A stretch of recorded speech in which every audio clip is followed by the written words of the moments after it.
আপনারা জানেন যে ন্যাশনাল ইলেকশনের আগে সাধারণত এই ধরনের অংশীজনের সাথে একটা আলাপ আলোচনা এবং লম্বা সময় ধরে হয়ে থাকে বিভিন্ন স্টেক হোল্ডারের সাথে। আপনারা হয়তো মনে করতে পারেন যে আমরা এত দেরিতে শুরু করলাম কেন, এটা এরকম একটা প্রশ্ন অনেকের মধ্যে আছে। আসলে বিষয়টা কি, আমাদের যে ইলেকট্রাল রিফর্মস কমিশন আমাদের কাজটা অনেক হালকা করে দিয়েছে। ওনারা বিভিন্ন স্টেক হোল্ডারের সাথে আলাপ আলোচনা করেছে, মিডিয়ার সাথে করেছে, সিভিল সোসাইটির সাথে করেছে, বিভিন্ন পর্যায়ে আলাপ আলোচনা করে সারা দেশে চষে বেরিয়েছে বলতে গেলে। তারপরে আমাদেরকে সংস্কার কমিশনের পক্ষ থেকে একটা রিপোর্ট সাবমিট করেছে। তো স্টেক হোল্ডারের সাথে আমাদের পক্ষ হয়ে অলরেডি ওনারা কিন্তু আলোচনা করেছে। আর দ্বিতীয়ত রাজনীতিবিদরা অনেকদিন ধরে ঐকমত্য কমিশনে ব্যস্ত আছে। ওনারা বিভিন্ন ইলেকশন নিয়ে আলোচনা করছে, কিভাবে আইন হবে না। এখন আমরা তাদেরকে দাওয়াত দিলে ওনাদেরকে পাবো কিনা সেটাও একটা দল পক্ষ হতে কেউ একজন আসবে, কিন্তু গুরুত্বপূর্ণ যারা তাদেরকে পাবো কিনা এটা একটা আমাদের মধ্যে এটা একটা সন্দেহ ছিল। আর ওনারা এখনো ব্যস্ত ওইদিকে। এই জন্য আমরা রাজনীতিবিদদের সাথে আলোচনাটা একটু শেষের দিকে করবো বলে ভাবছি। তো আমাদের দায়িত্বটা ওই রাজনীতিবিদদের দিকে ব্যস্ত, আর আমাদের সংস্কার কমিশন অনেকটুকু সেরে ফেলেছে। এই জন্য আমরা কোথাও একটু হালকা বোধ করছি। দেখুন আপনারা, যে আমরা যে একটা সুষ্ঠু সুন্দর একটা নির্বাচন দেওয়ার কথা বলছি বারবার করে, আমাদের মাননীয় প্রধান উপদেষ্টা বলছেন, আমরাও কিন্তু জাতির কাছে প্রতিশ্রুতিবদ্ধ এবং আমরা উই মিন বিজনেস, এটা কোনো কথার কথা নয়। আজকে যে আপনাদের সাথে যে সংলাপ অনুষ্ঠান আপনাদেরকে আমরা যে আমন্ত্রণ জানিয়েছি, এটা শুধুমাত্র আনুষ্ঠানিকতা নয়, কিন্তু আপনাদের মূল্যবান পরামর্শ মতামত নিয়ে আমরা এগিয়ে যেতে চাই। একটা সুষ্ঠু সুন্দর নির্বাচন দেওয়ার জন্য এগিয়ে যেতে চাই। আপনাদের পরামর্শ এখানে অত্যন্ত জরুরি, অত্যন্ত জরুরি, এবং আমরা এটাকে মূল্যায়ন করতে চাই। দেখুন, আমরা লেভেল প্লেইং ফিল্ডের কথা বলি, একটা সুন্দর নির্বাচনী পরিবেশের কথা বলি। এই ক্ষেত্রে আপনাদের সহযোগিতা ছাড়া আমাদের সম্ভব হবে না। আমাদের এই নির্বাচন কমিশনের একার পক্ষে এই কাজটা করা সম্ভব হবে না, একটা সুন্দর সুষ্ঠু নির্বাচন দেওয়া। এখানে মিডিয়া লাগবে, আমাদের সিভিল সোসাইটি লাগবে, আইন শৃঙ্খলা বাহিনী লাগবে, এবং সর্বোপরি দেশের সর্বস্তরে জনগণের সহযোগিতা লাগবে। আমরা মিডিয়াকে ওখানে পার্টনার হিসেবে পেতে চাই। আমরা আপনাদেরকে সাথে নিয়ে পার্টনার হিসেবে আগে যেতে চাই আমাদের এই কাজে। আমরা ইতিপূর্বেও জানিয়েছি যে আমাদের যে জনসচেতনতা সৃষ্টি, এই যে ধরেন এই এআই এর অপব্যবহার, মিসইনফরমেশন, ডিসইনফরমেশন, এগুলা অ্যাড্রেস করার জন্য আপনারা একটু গুরুত্বপূর্ণ ভূমিকা রাখতে পারেন। পার্টিকুলারলি আমাদের দেশে নর্মালি ইলেকট্রনিক মিডিয়ার প্রতি মানুষের একটা আকর্ষণ বেশি। ইদানি আবার সোশ্যাল মিডিয়া একটা যুগ হয়েছে। মানুষের ওই যে প্রিন্ট মিডিয়ার চাইতে এটাকে ইমিডিয়েটলি খুব খুব গুরুত্ব দেয়, এবং দেখবেন যে ওই টেলিভিশন খুলে আগে স্ক্রল করতে থাকে যে গুরুত্বপূর্ণ সংবাদটা কোথায় কোথায় আছে আসলে। তো সুতরাং ইলেকট্রনিক মিডিয়ার গুরুত্ব আমাকে আর বুঝিয়ে বলার দরকার নাই আপনাদের কাছে। আপনারা জানেন, আপনারা বুঝেন। আমরা এই নির্বাচন কমিশন দায়িত্ব নেওয়ার পর থেকে আমরা দায়িত্ব নিয়েছি 24শে নভেম্বর 2024। অনেকগুলো গুরুত্বপূর্ণ কাজ সেরে ফেলেছি। আমরা ত্রয়োদশ নির্বাচন সুষ্ঠু সুন্দর এবং অবাধ করার লক্ষ্যে এবং একটা লেভেল প্লেইং ফিল্ড নিশ্চিত করার জন্য আমরা অনেকগুলো কাজ করে ফেলেছি। বিশেষ করে সবচেয়ে বড় কাজ যেটা করেছি সেটা হচ্ছে যে একটা ভোটার তালিকা হালনাগাদকরণ। এটা একটা বিশাল কর্মযজ্ঞ ছিল। আপনারা জানেন যে আমরা প্রায় 77,000 প্লাস পিপল মোবিলাইজ করতে হয়েছিল এটাকে আপডেট করার জন্য। এখানে আমরা সুফল পেয়েছি, কিন্তু একটা অকল্পনীয় সুফল পেয়েছি। যেমন 21 লক্ষের বেশি মৃত ভোটার আমরা আইডেন্টিফাই করতে পেরেছি, যেগুলো ভোটার লিস্টে ছিল 21 লক্ষেরও বেশি। তাহলে এদের নামটা আমরা এখন ড্রপ করতে পেরেছি ভোটার লিস্ট থেকে। এরা কিন্তু মৃত হলেও এদের অনেকে ভোট দিয়ে যেত, যে নামে হোক এরা অনেকে ভোট দিয়ে। আর আপনারা অনেকেই প্রিন্ট মিডিয়াতে আমি দেখেছি, ক্যাপশন দেখেছি, কপরবাসী ভোটার, তো এরকম দেখেছি, ক্যাপশন দেখেছি, তো ভোট দিয়ে যেত। এবং অনেক প্রায় 40 লক্ষ, প্রায় 43 লক্ষের মতো পেয়েছি যারা ভোটার হওয়ার যোগ্য কিন্তু ভোটার লিস্টে নাম নেই। এখন প্রায় 43 লাখ, আর 21 লক্ষের বেশি তো পেয়েছে মৃত ভোটারই। তাই আমরা এদেরকে ইনক্লুড করতে করার সুযোগ পেয়েছি। এবং মহিলা পুরুষ ভোটার আমাদের এখানে জনসংখ্যা অলমোস্ট রাফলি 50%, মহিলা 50% পুরুষ, কিন্তু ভোটারের মধ্যে প্রায় 2 লক্ষাধিক ডিফারেন্স ছিল ভোটের সংখ্যায়। তার মানে মহিলারা ড্রপ আউট ছিল বেশি, এলিজিবল হলেও ভোটার লিস্টে নাম ছিল না। আমাদের এই ড্রাইভ দেওয়ার ফলে এই ব্যবধানটা অনেকাংশে কমে এসছে, এখন পর্যন্ত 10 লাখের মতো 18 লাখে নেমে আসছে। এই ডিফারেন্সটা পুরুষ এবং মহিলার যে ভোটারের যে ডিফারেন্সটা অনেকাংশে কমে যাচ্ছে। এবং মানুষ যে একটা আগ্রহ হারিয়ে ফেলেছিল, পার্টিকুলারলি মহিলারা, এবং গ্রাম অঞ্চলের রিমোট এলাকার মহিলারা যে গ্রাম রিমোট এলাকার প্রত্যন্ত অঞ্চলের মানুষ যে ভোটের প্রতি আগ্রহ হারিয়ে ফেলেছিল, সেক্ষেত্রে আমরা একটা আলোড়ন সৃষ্টি করতে পেরেছি, তাদের মধ্যে একটা আগ্রহ সৃষ্টি করতে পেরেছি। আর এবার জানেন যে আমরা অনেকগুলো নতুন ইনিশিয়েটিভ হাতে নিয়েছি, বিশেষ করে আমাদের প্রবাসী ভাই বোনদের ভোটের ব্যবস্থা করার একটা উদ্যোগ আমরা নিয়েছি, এবং আমরা একটা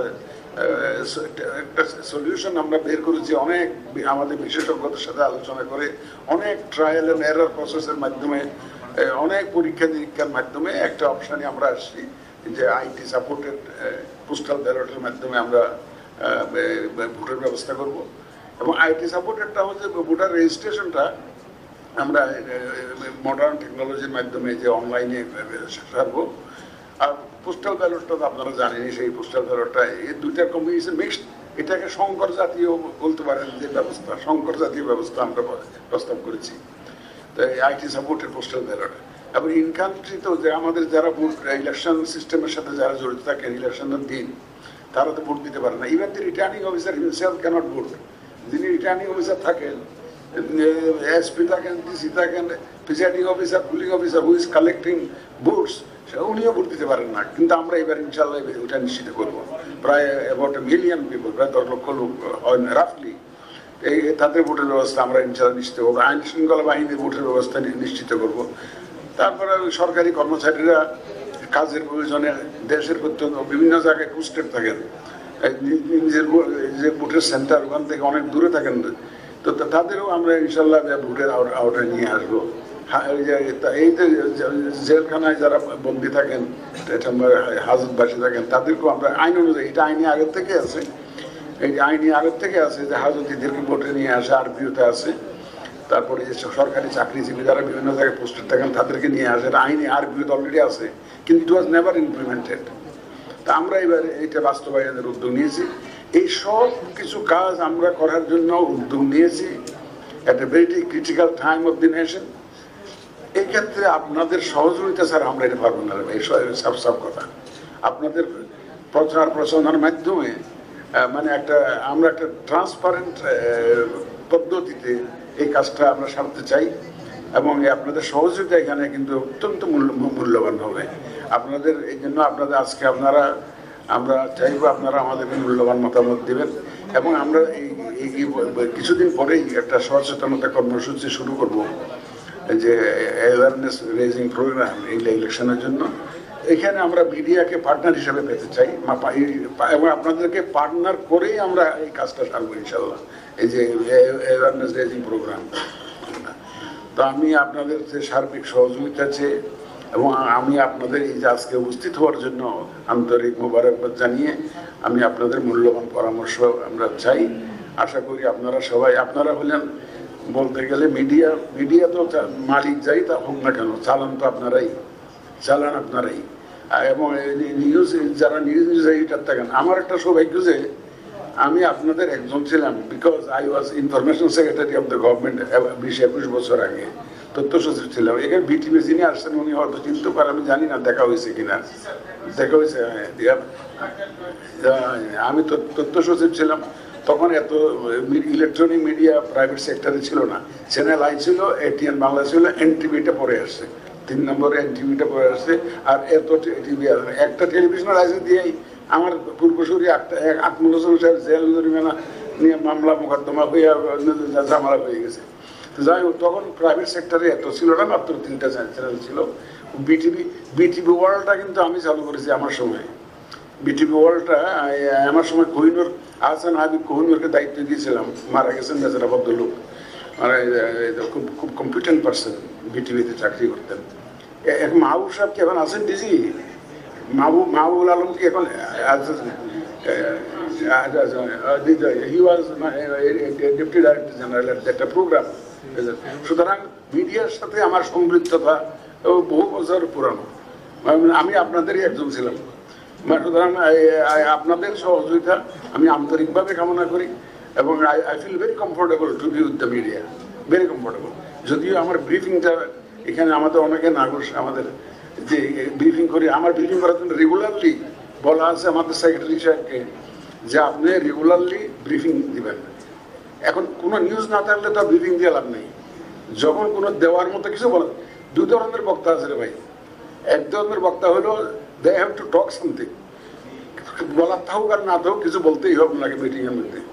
আর those who have something to say, কিছু বলার আছে বলেই বলতে হয়। এখন আমরা শুধু বলার জন্য বলতে রাজি না, কিছু তথ্য যখন থাকবে, কিছু বলার মতো থাকবে, আমাদের সচিব মহোদয়কে বলা আছে যে আপনি অন রেগুলার বেসিস ব্রিফিংটা করবেন।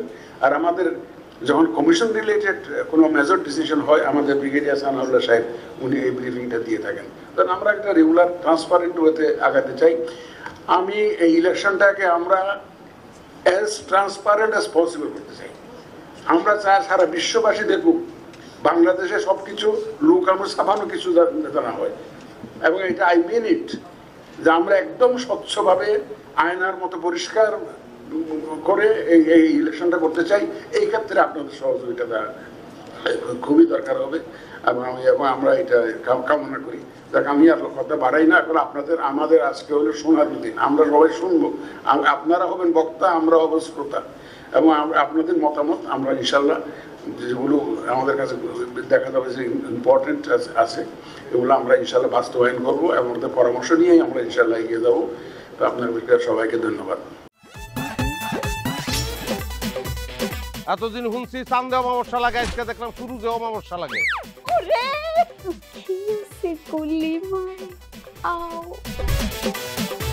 আপনার নামটা? আমার নাম লাবণ্য। এটা ধরেন। এইটা কি? চলে মানে আংটি। ভয় পেলে নাকি সিরিয়াস? আমগো চোখে তো এখন কাঠের চশমা। দুইটা খেজুর কাটা নিয়ে চক্ষু দুইটা উঠানো হইলে আমারে দান করে দিন। কারো পৌষ মাস আর কারো সর্বনাশ। নাই রে নাই, আমার বাপে নাই। এই হারামজাদা, হাতে কি গ্রামের মাসে তোর আটকা জলিল কর। এই